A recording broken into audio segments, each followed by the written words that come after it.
to try to provide their community all the answers they need and deserve. Unfortunately, I'm sad to tell you, to confirm, at least at this moment in time, there are 26 lives that have been lost. We don't know if that number will rise or not. All we know is that's too many. And this will be a long, suffering mourning for those in pain. We ask for God's comfort, for God's guidance, and for God's healing for all those who are suffering. As governor, I ask for every mom and dad at home tonight that you put your arm around your kid and give your kid a big hug and let them know how much you love them, knowing that we support each other. Tell your friend and your neighbor that you support them and that you will work with them. I'm very proud of the way that we have so many people working together to respond to this. Already, in talking to the emergency team in Texas, reported that the emergency medical task force from San Antonio was deployed to help respond to the magnitude of this tragedy. San Antonio area hospitals and trauma centers have coordinated with regard to patient movement and patient care.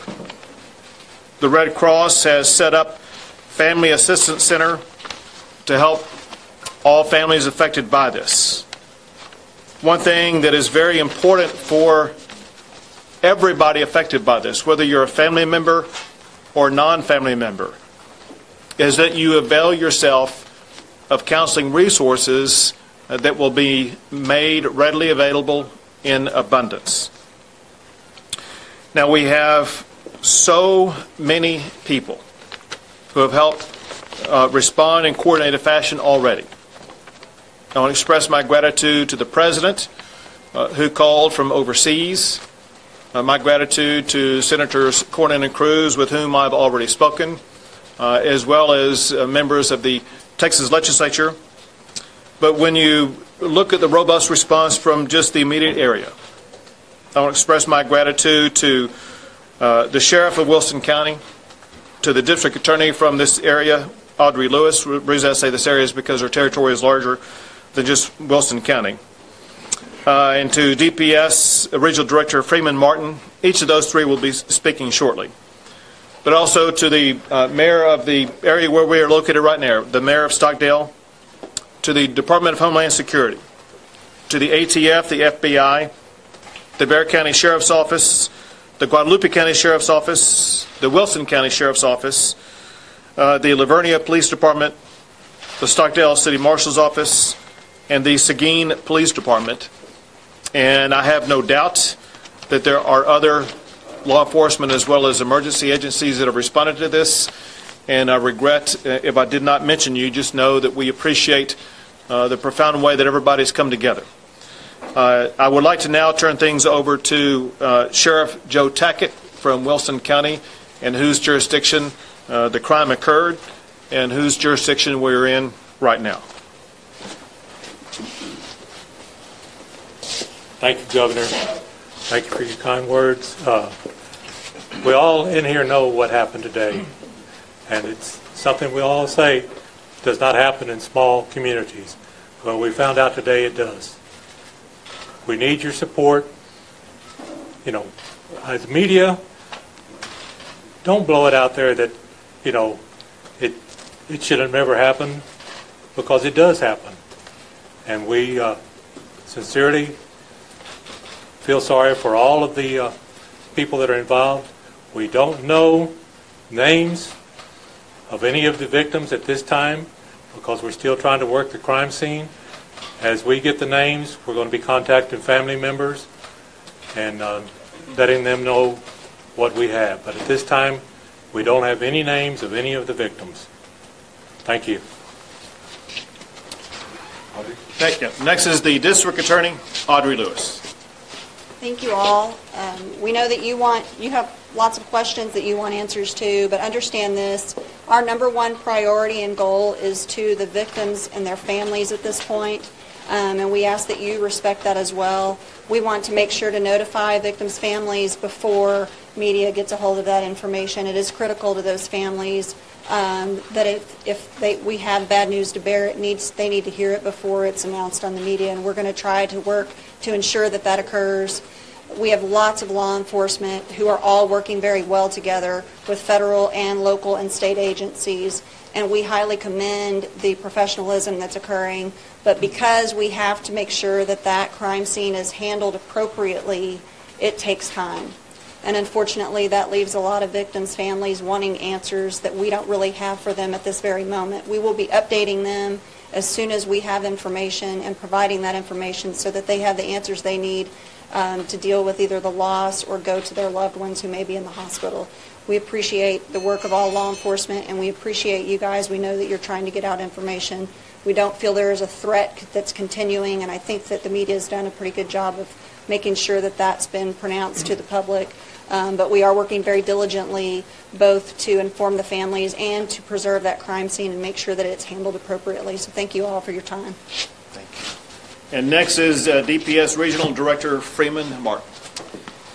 Everybody here wants facts, wants information about what's going on, and we'd love to provide you more. But if you came here wanting to know the motive behind this shooting, you're going to leave here disappointed. We have certain facts that we can release to protect the integrity of the investigation. We have to release it in a timely fashion and collect the facts and make sure our information is correct before we release it. We're here assisting the Sheriff, Joe Tackett. There's multiple agencies involved: DPS, Texas Rangers, FBI, HSI, ATF, Bexar County SO, and many, many others. We are all working together to support the Sheriff in this investigation. At approximately 11:20 this morning, a suspect was seen at a Valero gas station in Sutherland Springs, Texas. He was dressed in all black. That suspect crossed the street to the church, exited his vehicle, and began firing at the church. That suspect then moved to the right side of the church and continued to fire. That suspect entered the church and continued to fire. As he exited the church, a local resident grabbed his rifle and engaged that suspect. The suspect dropped his rifle, which was a Ruger AR assault-type rifle, and fled from the church. Our local citizen pursued the suspect at that time. A short time later, as law enforcement responded, that suspect, right at the Wilson-Guadalupe County line, he ran off the roadway and crashed out and was found deceased in his vehicle. At this time, we don't know if it was a self-inflicted gunshot wound or if he was shot by our local resident who engaged him in gunfire. We know he's deceased in the vehicle. The suspect has not been completely identified. We believe he's a young white male, maybe in his early 20s. He was dressed in all black tactical type gear and was wearing a ballistic vest. The delay in getting him identified is there were multiple weapons in the vehicle, and the vehicle has been processed by our Texas Ranger Special Operations Group bomb techs. There's a lot of work to be done in this investigation. We know that there are 23 found deceased inside the church, 2 deceased outside the church, and now one of them that was transported that was injured has deceased, bringing the total to 26. We have approximately 20 that are transported local and in hospitals in San Antonio with injuries that vary from minor to very severe. We know the ages range from 5 years old to 72 years of age. There's a lot of work to be done. We are only hours into this investigation, which is going to take a significant length of time. We will continue to provide information as it becomes available. We know you're going to have a lot of questions. There are many, many that we cannot answer. We continue to process crime scenes. We have multiple crime scenes. We have the church. We have outside the church. We have where the suspect vehicle was located. We have following up on the suspect and where he's from, his residence. We have many, many people to interview. We have Texas Rangers at all the hospitals locating those and interviewing those who were injured. So not a lot of information to give at this time, but the state of Texas, we have every resource that we have available. Texas Rangers, Special Operations, Texas Highway Patrol, Crime Scene Labs, Victim Services, the Texas Division of Emergency Management. Every resource we have available is working. And at the end of this investigation, we'll be able to answer any reasonable question as to what happened. Was the neighbor injured? The one that engaged gunfire? No, he was not. With that? Great. Well, thank you all, and thanks once again to law enforcement at all levels, from the local level to the state level to the federal level. The collaborative working relationship is one that will ensure a swift and certain evaluation of exactly what happened, and we will provide that explanation as quickly as possible. We will be leaving here and going to meet with some of the family members of those affected as soon as we finish up, but we'll take a few questions. How many were in the church and how many escaped death or being wounded?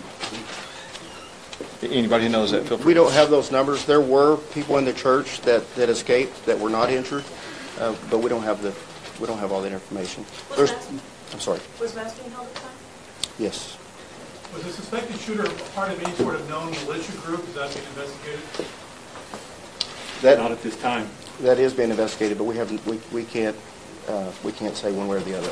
What about him was suspicious to begin with, or what initiated the original call? Those are the types of things that are under intense investigation right now, and hopefully we will learn about them in the next 24 hours. The revised total of victims, that does not include the shooter, correct? Correct. Right. Can you tell us anything about a possible raid at the suspect's home? All those types of things will be pieces of information that will be coming out shortly. Were any victims outside the church? Yes. Did you know anything about any social media postings that he might have hinted that he would have done this? All of those types of things are being looked into as we speak. We'll take one more question. When are you You going know to if release the shooter's family was... Say it You again. know if the shooter's family was in attendance at the church at the time, or had any connection with that? Unaware of that. When we release his name? As soon as possible. Was he known to the community or was he an outsider? We will confirm that when we learn it. How can people help? Governor. Yeah, as I think you're realizing, there's a lot of information. We want to piece the puzzle together before we provide you any misinformation, and we want to make sure that we meet with the family members who are affected by this before we release information publicly. We hope to get this information to you as soon as possible. Thank you all very much. And the call that came in was an active shooter. There was no calls that came in of a suspicious person or anything before. So how did y'all know he was at the Valero? After the fact, we started investigating and found out the people. Videotape from the service? No, I haven't gotten it yet. We'll send out information and updates through email.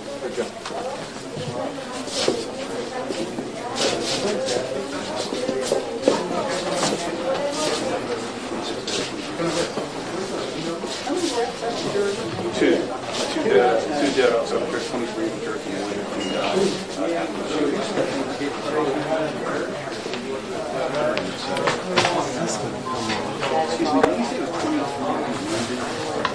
Killed inside the church. I know that.